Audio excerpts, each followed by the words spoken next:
ሰላም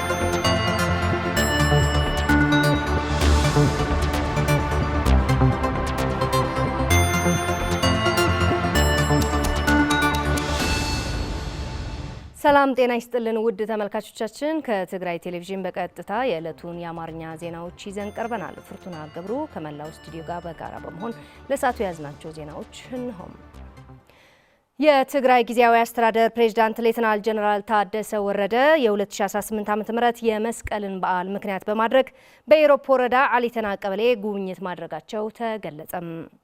ፕሬዝዳንት ታደሰ ወረደ አሊተና ከተማ ሲገቡ ህብረተሰቡ አቀባበል ያደረገላቸው ሲሆን በቀበሌው የሚገኝና በ1837 የተገነባውንና በርካታ ምሁራን ያፈራበት የልደታ ማርያም ሁለተኛ ደረጃ ትምህርት ቤትንም ጎብኝተዋል። በማጠልም ፕሬዝዳንት ታደሰ ወረደ በኢሮብ ወረዳ የአሊተና ከተማ ህዝብ ተወካዮች ጋር በተለያዩ ጉዳዮች ዙሪያ ውይይት ያደረጉ ሲሆኑ በውይይቱም ከተወካዮች የተለያዩ ጥያቄዎች ተነስተዋል። በህዝባዊ ውይይቱ ወቅት ከተነሱ ሀሳቦች መካከል ሰላም ለትግራይ ህዝብ ቀዳሚና ዋነኛ ጉዳይ በመሆኑ የኢሮብ ህዝብ ብሎም ለመላ የትግራይ ህዝብ የተሟላ ሰላምን ማረጋገጥ ይገባል ብለዋል። የኢሮብን ህዝብ ህልውና ማስጠበቅና የተፈናቃይ ዜጎችን መመለስ የሁሉም የትግራዋይ ተወላጅ ስራ እንዲሆን ማድረግም ይገባል ብለዋል። ፕሬዝዳንት ታደሰ ወረደ በበኩላቸው የኢሮብ ህዝብ ህልውና ለማስጠበቅና የተፈናቀሉ ዜጎች ወደ ቀያቸው ለመመለስ ሁሉም የትግራይ ተወላጆች ተባብረው ሊሰሩ ይገባል ሲሉም መልእክታቸውን አስተላልፈዋል። ጀነራል ታደሰ ወረደ በንግግራቸው የኢሮብ ህዝብ ህልውናን የሚፈታተኑ ችግሮች ሲያጋጥሙት ቆይተዋል በማለትም የኢሮብ ህዝብ ሰላሙን ህልውናውን ለማረጋገጥ ከፌደራል መንግስት ጋር በጋራ እንደሚሰሩም ተናግረዋል።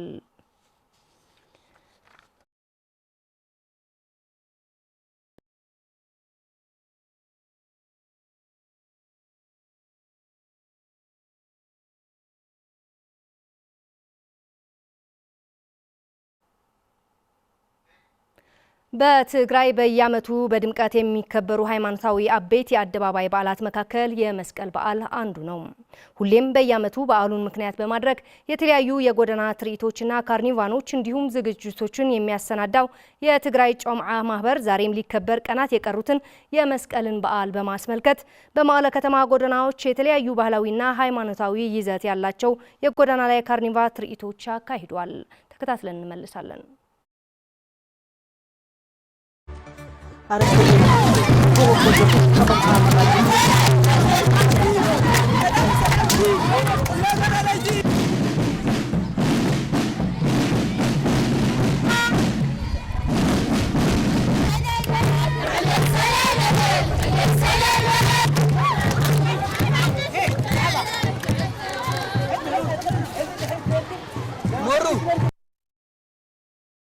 ቻችን ወጣ ስንል በትግራይ ማዕከላዊ ዞን የታህታይ ማይጨው ወረዳ አርሶ አደሮች በምርምር የተገኙ አዝርዕቶችን በመጠቀም የተሻለ አትክልትና ፍራፍሬ በማምረት ላይ እንደሚገኙ ገለጹም። የአክሱም እርሻ ምርምር ማዕከል በየጊዜው በምርምር የተገኙ ምርጥ የዘር አይነቶችን ጥቅም ላይ ከማዋል አኳያ አርሶ አደሮቹ የሳተፉት ተግባራዊ ስራ እየሰራ እንደሆነም አሳውቋል። ለኃይለ ሥላሴ ገብረ ሚካኤል ዘገባ ታሪክ ፍስሐ ተመልክተዋለች። በአክሱም የእርሻ ምርምር ማዕከል የአትክልትና ፍራፍሬ ተመራማሪ ሹሻይ ቸርነት በምርምር የተገኙ የተመረጡ የዘር አይነቶችን በማብዛት ለአርሶ አደሮች በመስጠት የአካባቢው አርሶ አደሮች የተሻሉ የዘር አይነት እንዲጠቀሙና ከአትክልቶችም ተጠቃሚ እንዲሆኑ እየተሰራ እንደሆነ ገልጸዋል። ዘር መብዛሕ ሽጉርቲ ከም ዝፍለጥ እንደሚታወቀው የሽንኩርት ዘር ማባዛት በመስኖ ብቻ ነው መጀመር ያለበት ነበር የሚባለው። አሁን ግን በክረምት ኮረት አምርተን ህዳር አካባቢ ደግሞ ተመልሶ እንዲተከል አድርገን በዚህም ዘር ለማባዛት ነው እየሰራን ያለነው። አሁን ያለንበት ቦታም ይህ የምንሰራበት ነው። ኮረቱ እዚህ ካመረት ነው በኋላም በላዕላይ ማይጨው ሐጸቦ ቀበሌ የዘር ማባዛት ስራ የሚሰራ ይሆናል። አርሶ አደሮችም ዘር በራሳቸው እንዲያባዙ በታህታይ ማይጨው ወረዳ ማይ አጽሚ ቀበሌ የሚገኙ 10 አርሶ አደሮች እንዲህ በተመሳሳይ መልኩ የሚያባዙ አሉ። ስለዚህ የዘር አይነት አቅርቦት እንዲኖሩ ነው ይህን ስራ እየሰራን ያለነው። የእድሉ ተጠቃሚ የሆኑ በአክሱም ከተማ አካባቢ በሚገኘው የታህታይ ማይጨው ወረዳ የማይ ብራዚዮና የሌሎች ቀበሌዎች አርሶ አደሮች በበኩላቸው በምርምር የተገኙ የተመረጡ የዘር አይነቶች በማሳዎቻቸው በመሞከርና በማስፋፋት የዘሯቸው አዝርዕቶች በጥሩ ደረጃ ላይ እንደሚገኙ ተናግረዋል። ቀምና ተማላሊሶም ሪኦም ንሕና ድማ በዓልትና ባለሙያዎች በተደጋጋሚ እንዴት ማድረግ አለብን ሙያዊ ድጋፍ ሰጥተውናል። እኛም በራሳችን አምርተን በማሳችን እንድንዘራና ለሌሎች አርሶ አደሮችም ተሞክሮ እንድንሰጥ ነው የአክሱም እርሻ ምርምር ያሳዩን። እኛም ይህንን እየሰራ እንገኛለን። ምርምር እርሻ አክሱም መጣና ዘለ ደገፋት በአክሱም እርሻ ምርምር እየመጣለን ያለው ሙያዊ ድጋፍ ወጣት ሴቶችና ወንዶችንም ያማከለ ነው። አክሱማዊ የተባለ የጤፍ አይነት፣ ኮኮ የተባለ የዶሮ አይነት እንዲሁም በቀበሌያችን አይተነው የማናቅ በ2017 ዓ.ም ውጤታማ ምርት ያገኘንበት ድንችም አለ። እንዲሁም 4 አይነት የተመረጡ የዘር አይነቶች ለቀጣይ እንድንመራመርና እንድናስፋፋው ተሰጥቶናል። የማይታወቅ የጤፍ አይነት ዘር ተዘርቶ ውጤታማ አይሆንም ነበር። አሁን ግን የተሻለ የጤፍ አይነት ቀርቦልን ዘርተናል። እንደምትመለከቱትም ጥሩ ሁኔታ ላይ ነው ያለው። አርሶ አደሮችን ያሳተፉ ምርምሮችን በማካሄድ አርሶ አደሩ ራሱ ዘር የሚያመርትበት አሰራሮችን በማስገባት ተጠቃሚ የሚሆንበት ሁኔታ እየተፈጠረ እንደሆነ የገለጹት ደግሞ በማዕከሉ የአዝርዕት ተመራማሪ ኪሮስ ወልዳይና የማህበረ ኢኮኖሚ ተመራማሪ ገብረዝጋቢሔር ተስፋይ ናቸው። ካፍትናይ ስቴሽን ወይ ካፍትናይ ምርምር ናውጣ ወጪኻ ከምርምር ስፍራው በመውጣትም አርሶ አደሩ በዘር ማባዛት ላይም ተሳታፊ ሆኖ የተሻለ አይነት ያለው ዘር እንዲመርጥ የሚያደርግ ምርምር እየሰራን ነው። 4 የዘር አይነታት ሰጥተናቸዋል። ከዚህ በፊት የነበሩ አይነቶችም አሉ። ከነበሩት የተሻሉ አዳዲስ የዘር አይነቶችም አሉ እና እነዚህንም በመምረጥ ነው እየተሰራ ያለው። 158 ተጠቃሚዎች አለውና 158 ተጠቃሚዎች አሉን። 18 ደግሞ ወጣቶች ናቸው። አክሱማዊ የሚባል የጤፍ አይነት ደግሞ 53 አርሶ አደሮች ላይ ይህንን እንዲጠቀሙ በማድረግ የምርምር ውጤቶች ስራ ላይ እንዲውሉ የማድረግ ስራ እየተሰራ ነው። በትግራይ ማዕከላዊ ዞን ማይቀነጣል ወረዳ ፈጥነው የሚደርሱ ሰብሎችን በመዝራት ምርታማነትን ለማሳደግ እየሰሩ መሆናቸው ተገለጸም። ሰብሎቹ በተሻለ የእድገት ደረጃ ላይ መሆናቸው የወረዳው የኢኮኖሚ ዘርፍ ጽሕፈት ቤትም አሳውቋል። ሙሉ ብርሃን ዳርጌ ተጨማሪ አላት። በትግራይ ማዕከላዊ ዞን ማይቀነጣል ወረዳ የማዕከል ሰግሊ ቀበሌ አርሶ አደሮች የእርሻ መሬታቸው ፈጥነው በሚደርሱ አዝርዕቶች በመሸፈናቸውና ክትትልና እንክብካቤ በማድረጋቸው ሰብሎቻቸው በመልካም ሁኔታ ላይ እንደሚገኙ ገልጸዋል። መጀመሪያ በጣም ፈርተን ነበረ። ሰኔ መጨረሻ ላይ ነው ዝናብ የጀመረው። ቢሆንም ግን አሁን ደስተኞች ነን። ደስ የሚል ሰብል እያየን ነው። ካብ ዕለት 30 ሰነ ጀምሮ ግን ጽቡቅ ማይሄና ከሰኔ 30 እስከ ሐምሌ 5 በጣም ጥሩ ዝናብ ነው የሰጠን። በዚህም የነበረንን ጭንቅ ሊጠፋ ችሏል። ጥሩ ተስፋ አለን። ደስ ብሎናል። በማዕከል ሰግሊ ቀበሌ ከ1600 ሄክታር መሬት በላይ የሚታረስ መሬት በተለያየ አዝርዕት መሸፈኑንና ከዚህም ከ26 በላይ ኩንታል ምርት ለማግኘት ይጠበቃል ያሉት በቀበሌው የአዝርዕት ማዕከል ባለሙያ አቶ ገብረ አብዝግ ተስፋይ ናቸው።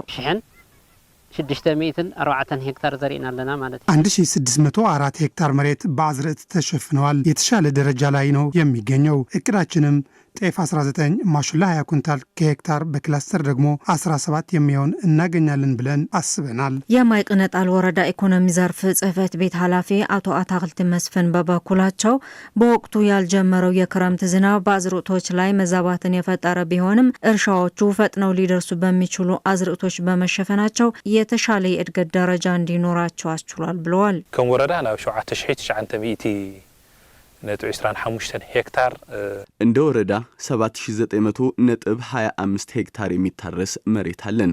ከዚህም 25 በመቶ የሚሆነው በአዝርዕት ተሸፍኗል። 49.5 ሄክታር የሚሆን መሬትም የበረድ አደጋ ሲደርስበት ተገልብጦ በሌላ አዝርዕት እንዲሸፈን ተደርጓል። እንደ ወረዳ በዚህ ዓመት የያዝነውን የምርታማነት እቅድ 18 ኩንታል ከሄክታር ለማግኘት ነው። የሑመራ ምርምር እርሻ ማዕከል በትግራይ ሰሜን ምዕራብ ዞን በሸራሮ ከተማ ሆኖ የተለያዩ የምርምር ስራዎች እያከናወነ እንዳለ ገለጸም።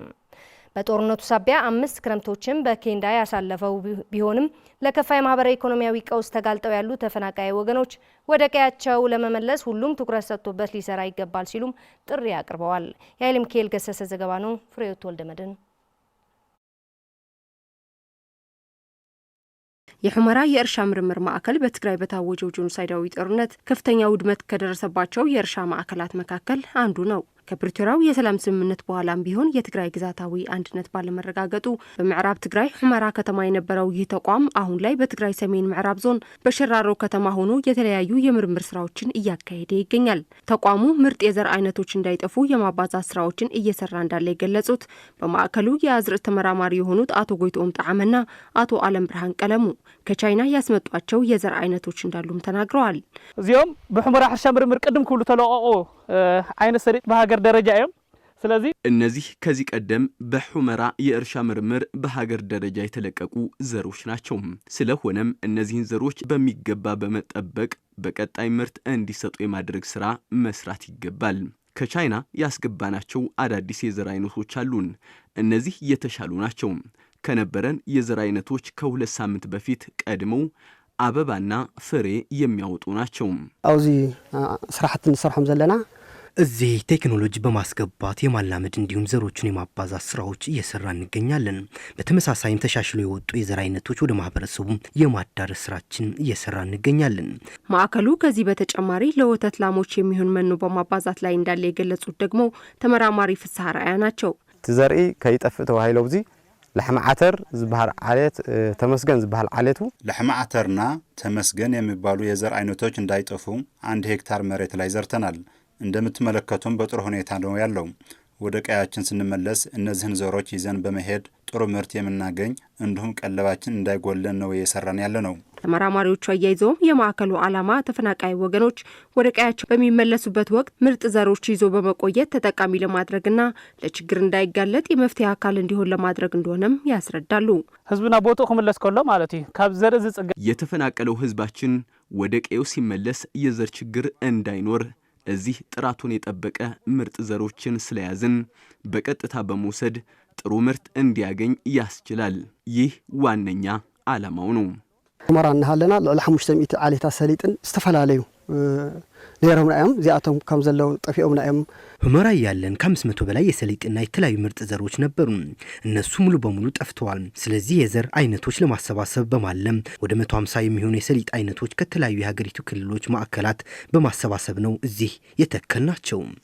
በጦርነቱ ሳቢያ 5 ክረምቶችን በኬንዳ ያሳልፈውና አሁንም ቢሆን ለከፋ የማህበራዊ ኢኮኖሚያዊ እንዲሁም ስነልቦናዊ ቀውስ ተጋልጦ ያሉት ተፈናቃይ ወገኖች ወደ ቀያቸው ለመመለስ ሁሉም ትኩረት ሰጥቶ ሊሰራበት ይገባል ሲሉም ጥሪ አቅርበዋል። የፌዴራል መንግስት የፕሪቶሪያው ስምምነት ሙሉ በሙሉ ተግባራዊ ባለማድረጉ በህዝቡ ላይ እየደረሰ ያለውን አረመኔያዊና ኢፍትሐዊ ድርጊት እንዲቆም ተደራዳሪ አካላት በፌዴራል መንግስት ላይ ጫና እንዲያደርጉ ሲል የምዕራብ ትግራይ ዞን አስተዳደር ባወጣው መግለጫ ጠየቀም።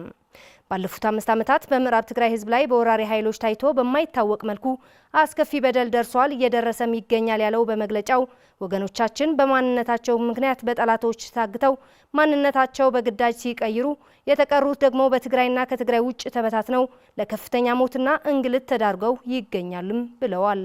የዚህ እንግልትና ስቃይ ተቀጥያ የሆነውና መስከረም 13 ቀን 2018 ዓ.ም ከምዕራብ ትግራይ ተፈናቅለው ተፈናቃዮች መጠለያ ጣቢያ ውስጥ ህፃንና ኦድ ኃይለ ሥላሴ የተባለ የ2 ዓመት ህፃን ከመጠለያ ላይ በአስከፊ ሁኔታ በጅብ ተበልቶ ህይወቱ ማለፉ ተከትሎም የምዕራብ ትግራይ ዞን አስተዳደር የተሰማውን ሀዘን በመግለጽ ይህም ላለፉት ዓመታት በምዕራብ ትግራይ ህዝብ ላይ እየተፈጸመ የመጣውን ማብቂያ የሌለው ግፍ ማሳያ ነውም ሲል አስተዳደሩ በመግለጫው ገልጿል። በተመሳሳይ የትግራይ ኮሙኒኬሽን ጉዳዮች ቢሮ በህፃንና ኦድ ኃይለ ሥላሴ ሞት የተሰማውን ጥልቅ ሀዘን ገልጿል። ቢሮ በመግለጫው የፕሪቶሪያው ስምምነት ፈራሚዎች የተፈናቃዮችን ስቃይ ለማስቆምና ተፈናቃዮችን ወደ ቀያቸው እንዲመለሱ ስምምነት ተግባራዊ እንዲያደርጉ እንጠይቃለን ሲልም በመግለጫው ገልጿል።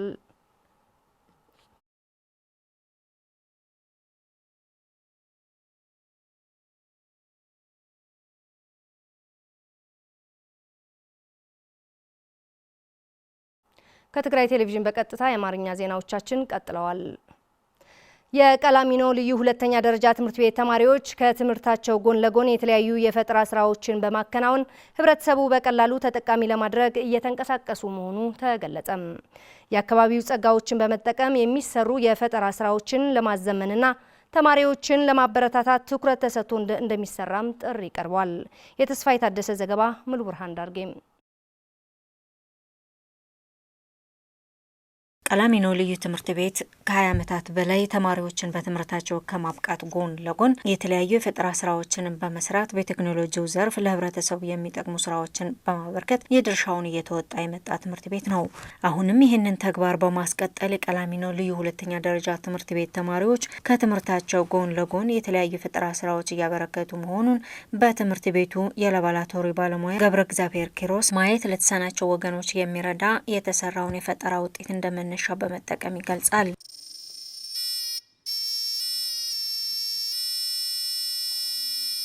ይህ በዋናነት ለአይነ ስውራን ተብላን የተሰራችው ዋና ጥቅሟም በእግር ሲጓዙ ከፖል ከተለያዩ ነገሮች የሚጋጩ ስላሉ ጥቆማ ትሰጣለች።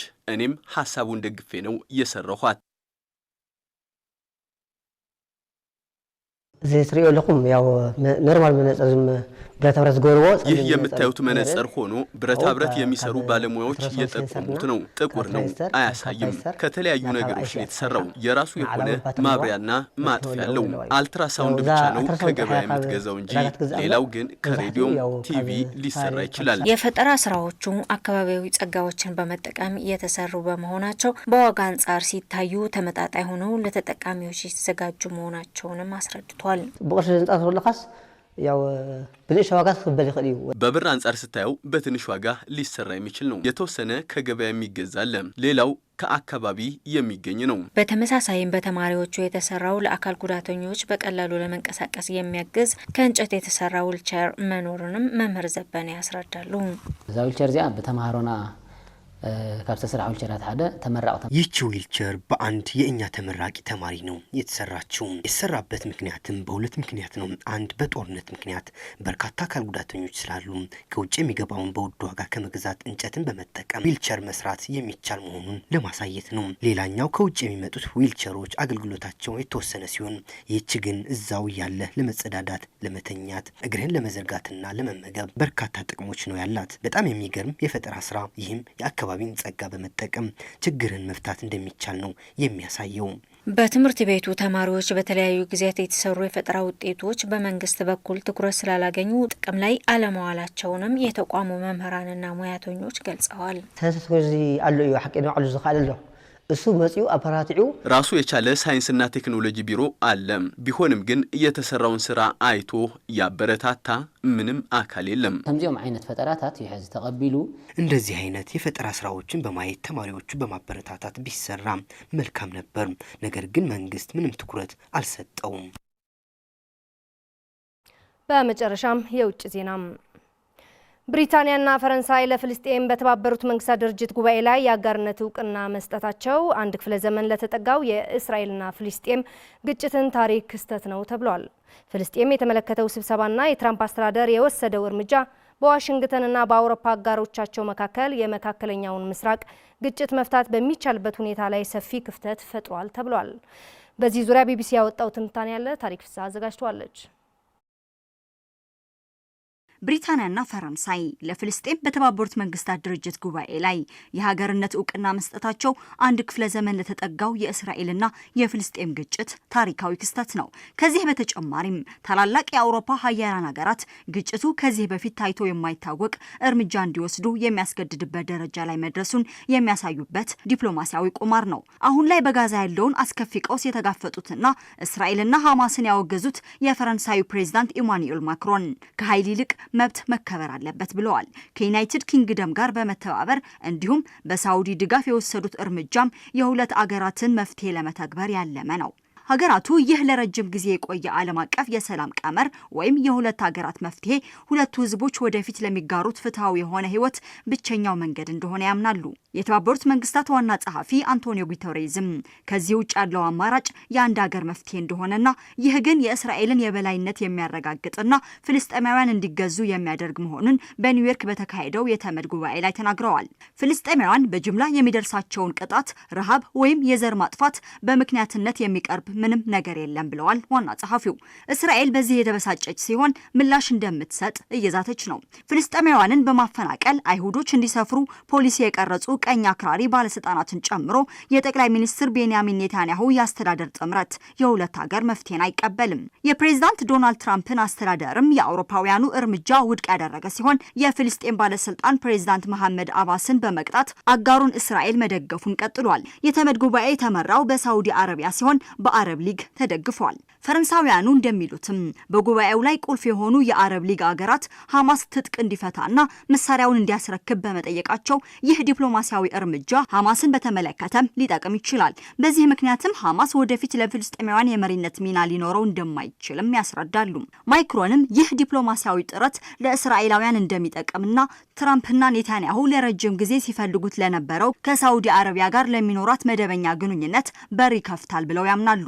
የትራምፕ አስተዳደር ፕሬዝዳንት መሐመድ አባስ በኒውዮርክ ጉባኤ ላይ በአካል እንዳይገኙ በመከልከል በምትኩ በቪዲዮ ሀሳባቸውን እንዲናገሩ አድርጓል። ፍልስጤምን የተመለከተው ስብሰባና የትራምፕ አስተዳደር የወሰደው እርምጃም በዋሽንግተንና በአውሮፓ አጋሮቿ መካከል የመካከለኛው ምስራቅን ግጭት መፍታት በሚቻልበት ሁኔታ ላይ ሰፊ ክፍተት ፈጥሯል። የአውሮፓ ሀገራት የእስራኤል ስልት የሰላማዊ ሰዎችን ስቃይ ከማብዛትና በእገታ ውስጥ ያሉትን እስራኤላውያንን አደጋ ላይ ከመጣል በስተቀር ያመጣው ውጤት የለም ሲሉ ይከራከራሉ። በተመድ አዳራሽ መድረክ ላይ ማክሮንን ማየት ፕሬዝዳንቱ በጋዛ ያለው አስፈሪ ቅዠት እንዲያበቃ ዓለም አቀፍ የመሪነት ሚናቸውን ለመወጣት እየሞከሩ እንደሆነ ያሳያል። ነገር ግን ይህ ድርጊታቸው በኃይል አስተላለፍ መልኩ ከታየ ማክሮን ስህተት ናቸው። ምክንያቱም ደግሞ በሁሉም ወገኖች ጫና መፍጠር የምትችለው ዋሽንግተን በመሆኗ ጥረቱን አሜሪካ ካልመራችው ትርጉም ያለው ውጤት አያመጣም። የትራምፕ አስተዳደር ደግሞ አውሮፓውያኑ እየተከተሉት ያለውን መንገድ አልተቀበለውም። በቁልፍ ሀገራት መካከል ቅንጅት አለመኖሩ የፍልስጤም የሀገርነት እውቅናና ለጦርነቱ ፍጻሜ የማበጀቱ ነገር አይሳካም የሚለውን ስሜት ጨምሮበታል። ፍልስጤማውያንም ከአውሮፓ ሀገራት የተሰጣቸውን እውቅና የተቀበሉት ሲሆን እውቅናውን የሰጧቸው አገራት የቀደሙት ልዕለ ኃያላን እንደነበሩ ያውቃሉ። የፍልስጤም የሀገርነት እውቅና ተጨባጭ የሚሆነው ግን ዛሬ ልዕለ ኃያል በሆነችው አሜሪካ ከተደገፈ ብቻ ነው። ፕሬዝዳንት ዶናልድ ትራምፕ ደግሞ በዚህ ጉዳይ ላይ እስካሁን ድረስ ያላቸው ሀሳብ ሌላ ነው። ዘገባው የቢቢሲ ነው። ውድ ተመልካቾቻችን ምርጫችሁ ስላደረጋችሁን ከልብ እናመሰግናለን። የሰዓቱን የአማርኛ ዜናዎች እዚህ ላይ ያበቃን። ከቀሪ የትግራይ ቴሌቪዥን ልዩ ልዩ ፕሮግራሞች ጋር እንተዋችኋለን። ሰላም።